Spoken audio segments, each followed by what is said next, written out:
இவர் பேச பேச இவருடைய படம் ஓடவே ஓடாது அப்படிங்கிற ஒரு சூழல் வந்தா அவரும் பேச்ச நிறுத்திக்க போறாரு. பட் அப்படி இங்க இல்ல.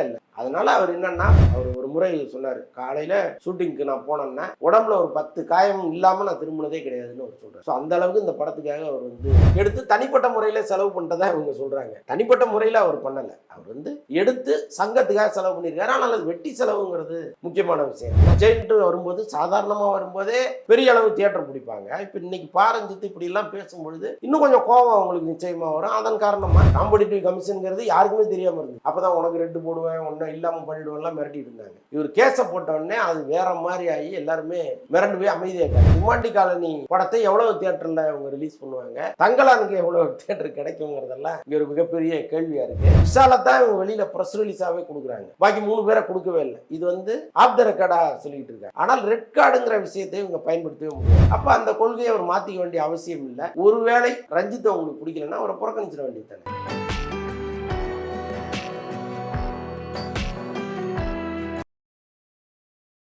பேப்பர் வெயிட் நேயர்களுக்கு வணக்கம். இன்னைக்கு நம்ம கூட சீனியர் ஜேர்னலிஸ்ட் வலைப்பயிற்சி அந்தணன் அவர்கள் நம்ம கூட இருக்காங்க. வணக்கம்ண்ணா. வணக்கம். இப்போ இந்த சினிமா இண்டஸ்ட்ரியை பொறுத்தவரையும் இந்த ரெட் கார்டு அப்படின்ற ஒரு விஷயம் பேசப்பட்டு இருக்கு. ஆனால் சடனாக கேட்டால் ரெட் கார்டுன்னு ஒன்று சினிமாவிலே கிடையாது அப்படின்ற மாதிரி ஒரு தகவல் வந்துட்டு இருக்கு. இப்போ ரீசெண்டாக விஷால் அவர்களுக்கும் அந்த சிம்பு அவர்களுக்கும் அகைன் ரெட் கார்டு கொடுத்துருக்கிறதா தகவல் வந்திருக்கு. இது எந்த அளவுக்கு உண்மை? அதான் இப்போ அங்கே அகில இந்திய கூட்டமைப்புன்னு ஒன்று இருக்குது. இப்போ இந்த விநியோகஸ்தர் சங்கம், தயாரிப்பாளர் சங்கம், நடப்பு தயாரிப்பாளர் சங்கம், திரையரங்கு உரிமையாளர் சங்கம், இவங்க எல்லாம் சேர்ந்து ஒரு கூட்டமைப்பு ஒன்று வச்சுருக்காங்க. இந்த கூட்டமைப்பில் பேசப்பட்ட விஷயம் என்னென்னா, ஒரு 4 பேருக்கு 2 போடணுங்கிறது. அதில் முக்கியமாக விஷால், அப்புறம் சிம்பு, அப்புறம் தனுஷ், கமல், இது 4 பேருக்கும் சில இஷ்யூஸ் இங்கே இருக்குது. பிரதானமாக அவங்க முன்வைக்கிறது என்னென்னா விஷாலைத்தான் இவங்க வெளியில் ப்ரெஸ் ரிலீஸாகவே கொடுக்குறாங்க. பாக்கி 3 பேரை கொடுக்கவே இல்லை. இது ஆஃப் த ரெக்கார்டாக சொல்லிக்கிட்டு இருக்காங்க. ஆனால் ரெட் கார்டுங்கிற விஷயத்தை இவங்க பயன்படுத்தவே முடியாது. ஏன்னா காம்படிட்டிவ் கமிஷன் ஒன்று இருக்குது. அதில் கமலஹாசன் ஏற்கனவே அங்கே போய் ஒரு கேஸை போட்டு அதில் ஒரு பெரிய சிக்கலில் எல்லாருமே மாட்டிக்கிட்டு இருக்காங்க. ஏன்னா ஒருவர் தொழில் செய்யும்போது அவரை தடுப்பதற்கான உரிமை யாருக்குமே கிடையாது. அப்படி நீங்கள் தடுத்தீங்கன்னா உங்கள் மேலே எந்த அளவுக்கு தண்டனை கொடுக்க முடியுமோ அந்த அளவுக்கு கொடுப்பதற்கான சட்டங்கள் இங்கே இருக்குது. ஸோ அதை கமலஹாசன் கரெக்டாக கண்டுபிடிச்சி அங்கே கேஸை போட்டார். காம்படிட்டிவ் கமிஷனுங்கிறது யாருக்குமே தெரியாமல் இருந்துச்சு. அப்போ தான் உனக்கு 2 போடுவேன், ஒன்றும் இல்லாமல் பண்ணிடுவேன்லாம் மிரட்டிட்டு இருந்தாங்க. இவர் கேஸை போட்டவுடனே அது வேற மாதிரி ஆகி எல்லாருமே மிரண்டு போய் அமைதியாயிட்டாங்க. இப்போ இவங்க கூட விஷாலுக்கு என்ன சொல்கிறாங்கன்னா, விஷாலை யாராவது புக் பண்ணுறதுக்கு முன்னாடி எங்களை அணுகவும் எங்கள்கிட்ட கேட்டுக்கிட்டு பண்ணுங்கன்றாங்க. அதுக்கு அர்த்தம் என்னன்னா, நாங்கள் 2 போட்டிருக்கோங்கிறது தான். வெளிப்படையாக போட முடியாது. ஸோ இப்படி இருக்குது சூழ்நிலை.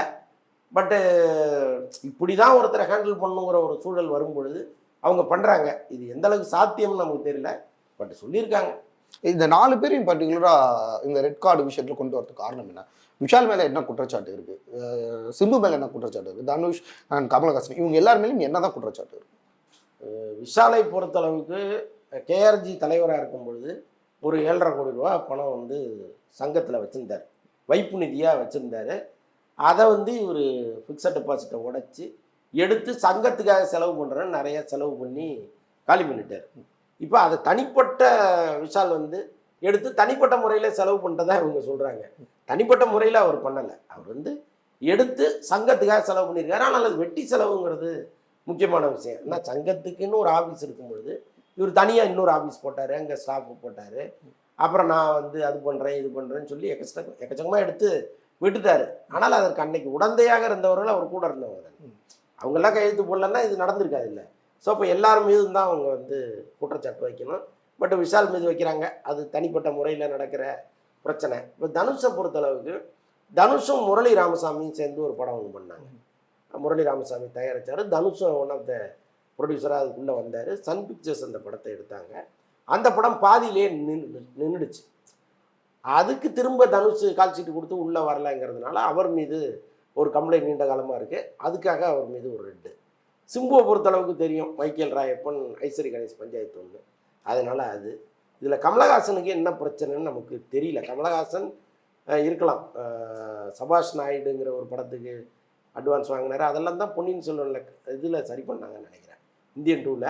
பட் ஏதோ ஒரு பிரச்சனை கமலுக்கு, எனக்கு அதுக்கு மட்டும் டீட்டெயிலாக தெரியல. ஓகே. ஸோ இப்போ அடுத்ததாக வந்து பார்த்தீங்கன்னா ஸோ ரஞ்சித் அவர்கள் ரஞ்சித் வந்து பார்த்தீங்கன்னா இப்போ தொடர்ந்து நிறைய மேடைகளில் வந்து இப்போ ஆளுங்கட்சிக்கு அகெயின்ஸ்டான வார்த்தைகளை விட்டுட்டு இருக்காரு. இது வந்து பார்த்தீங்கன்னா இப்போ தங்கலான் ரிலீஸ்க்கான டேட்டையும் தள்ளி போயிட்டு இருக்கு. ஸோ இந்த படம் ரிலீஸ் ஆகிறதுக்கு இதனால் ஏதாச்சும் பெரிய பாதிப்புகள் இருக்குமா? நிச்சயமா வரும். ஏன்னா இப்போ தங்கலான் படம் வெளிவரும்போது தான் ரெட் ஜெயின்ட்டுடைய டிமாண்டி காலனி வருது. பொதுவாகவே ரெட் ஜெயின் படங்கள் வரும் பொழுது பெருமளவு தியேட்டர்களை அவங்களே பிடிச்சிருவாங்க. ஸோ அப்படி இருக்கிற சூழலில் டிமாண்டி காலனி படத்தை எவ்வளவு தியேட்டரில் அவங்க ரிலீஸ் பண்ணுவாங்க, தங்கலானுக்கு எவ்வளோ தியேட்டர் கிடைக்குங்கிறதெல்லாம் இங்கே ஒரு மிகப்பெரிய கேள்வியாக இருக்குது. குறிப்பாக பாரஞ்சித் இது போன்ற நேரங்களில் கொஞ்சம் அமைதியாக இருந்திருந்தாருன்னா அந்த படம் வந்து ஓரளவுக்கு தியேட்டர்களை ஆக்கிரமித்து போயிருக்கிறதுக்கு வாய்ப்பு இருக்குது. பட் இப்போ இருக்கிற சூழலில் ஆளுங்கட்சிக்கு எதிராக அவர் அவ்வளோ பேசுகிறாரு. அவர் படத்தை பெரிய அளவுக்கு ஓட விடுவதா அப்படிங்கிற விஷயம்லாம் இங்கே நடக்கும் இல்லையா? ஸோ அதனால் ஏதோ ஒரு வகையில் அந்த படத்துக்கு அது ஒரு பாதிப்பாயிருக்கும். ஆளுங்கட்சி சார்பாக வந்து பார்த்தீங்கன்னா சியான் விக்ரமுக்கு அகெயின்ஸ்டாக இந்த ஒரு முடிவு எடுப்பாங்கன்னு நீங்கள் நினைக்கிறீங்களா? ஏன்னா என்ன கொண்டு வரீங்க நீங்கள்? ஏன்னா இல்லை, விக்ரமோட படம் தான் கடந்த சில படங்கள் வந்து பார்த்தீங்கன்னா விக்ரமுக்கு சரியாக போகல. அப்படிங்கும்போது இந்த ஒரு படத்தை நம்பி தான் அவரும் இருக்காரு. அப்படிங்கும்போது கிட்டத்தட்ட ஆளுங்கட்சியும் விக்ரமும் கிட்டத்தட்ட சொந்தம் தான் இல்லையா? அப்படிங்கும்போது இது அவரை பாதிக்குமான்னு கேட்குறேன். இல்லை, அது என்ன அப்படி ஒரு கேள்வி இருக்கலாம். பட் என்ன இருந்தாலும் நம்ம கூட யூகத்தின் அடிப்படையில் தான் சொல்கிறோம். இப்போ ரெட் ஜெயிண்ட் வந்து ஒரே அடியாக தியேட்டர்லாம் முடிச்சு தங்கலானை விரட்டி விட்ருவாங்க அப்படிங்கிறதெல்லாம் இல்லை. நம்ம அப்படி நடக்குமோ அப்படிங்கிற யூகம் நமக்கு இருக்குது. ஏன்னா ரெட் ஜெயிண்ட் வரும்போது சாதாரணமாக வரும்போதே பெரிய அளவு தியேட்டர் பிடிப்பாங்க. இப்போ இன்னைக்கு பாரஞ்சித்து இப்படிலாம் பேசும்பொழுது இன்னும் கொஞ்சம் கோபம் அவங்களுக்கு நிச்சயமாக வரும். அதன் காரணமாக தியேட்டர்கள் இன்னும் அதிகமாக பிடிச்சிட்டு அதுக்கு குறைவாக கிடைப்பதற்கு வாய்ப்புகள் இருக்குதுன்னு சொல்கிறோம். இது நடக்குமான்னு நமக்கு தெரியாது. ஒருவேளை ரொம்ப பெருந்தன்மையாக சரி ஏதோ அவருடைய கருத்து பேசிட்டாரு விடுங்கன்னு கூட சொல்லிட்டு போகலாம். நாம் அனுமானிக்கிறது இது, அவ்வளோதான். இப்போ தொடர்ந்து புது மேடைகளாக இருக்கட்டும், இல்லை வந்து சினிமாம் சார்ந்தப்பட்ட மேடைகளாக இருக்கட்டும், எல்லா இடத்துலையுமே வந்து ஒரு குறிப்பிட்ட ஒரு இனம் சார்ந்த ஒரு விஷயங்களை மட்டும் பெருசாக பதிவு பண்ணிகிட்டே வந்துட்டு இருக்காரு. இது அவரோட டைரக்ஷன் சைடில் இயக்குனர் செயலியாக இருக்கட்டும், இல்லை அவரோட படங்கள் ரிலீஸ் ஆகும்போது ஒரு பெரிய பாதிப்புகள் இருக்கும்ன்றதா அவர் நினைக்கிறாரா இல்லையா? இல்லை, அப்படி இல்லைங்க. அவர் எடுத்த படங்கள்லாம் தொடர்ந்து ஓடிட்டு தானே இருக்கு. இப்போ அவர் சொல்கிற கருத்தில் எனக்கு முரண்பாடு இருக்குன்னா ரசிகர்களே போகாமல் இருக்க போகிறான். அதையும் தாண்டி அந்த படம் நல்லா இருக்கிறதுனால தானே உள்ளே போகிறான். அப்போ படத்தை படமாக ரசிக்கிறதுக்கு போகிறான், கருத்து தனியாக வச்சிடறேன். சார் உங்கள் கருத்தில் எங்களுக்கு உடன்பாடு இல்லை, ஆனால் உங்கள் படம் எனக்கு பிடிக்குது, நான் வர்றேன்ட்டு வரேன். இவர் பேச பேச இவருடைய படம் ஓடவே ஓடாது அப்படிங்கிற ஒரு சூழல் வந்தால் அவரும் பேச்சை நிறுத்திக்க போகிறாரு. பட் அப்படி இங்கே இல்லைல்ல. அதனால் அவர் என்னன்னா படத்தை ரசிக்கும்படியாக எடுத்துடுறாரு. அந்த மேடையில் தன் கருத்தை அவர் வைக்கிறார், தன் இன மக்களுக்காக வைக்கிறாரு. அவர் இன்னைக்கு நேற்று சொல்லலை, நான் இந்த சினிமாவில் இருக்கிற வரைக்கும் என் சமூகத்துக்காக நான் தொடர்ந்து பேசுவேன், குரல் கொடுப்பேன் அப்படின்னு அவர் சொல்கிறாரு. அப்போ அந்த கொள்கையை அவர் மாற்றிக்க வேண்டிய அவசியம் இல்லை. ஒருவேளை ரஞ்சித் அவங்களுக்கு பிடிக்கலன்னா அவரை புறக்கணிச்சிட வேண்டியது தானே. ஏன் புறக்கணிக்கல?